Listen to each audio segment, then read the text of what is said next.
Promissory estoppel is a legal principle that prevents someone from breaking a promise when another person has relied on it to their detriment.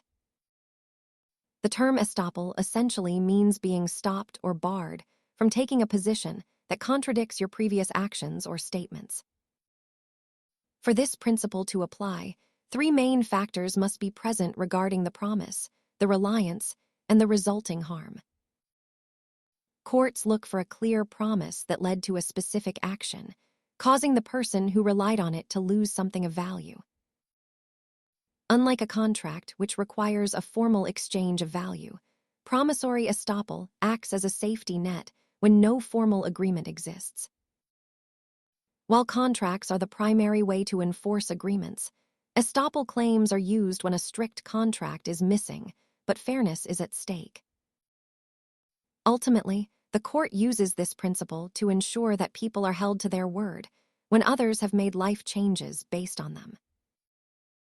Thanks for watching. Understanding your legal rights is a key part of financial literacy. Please consult a qualified attorney for specific legal guidance.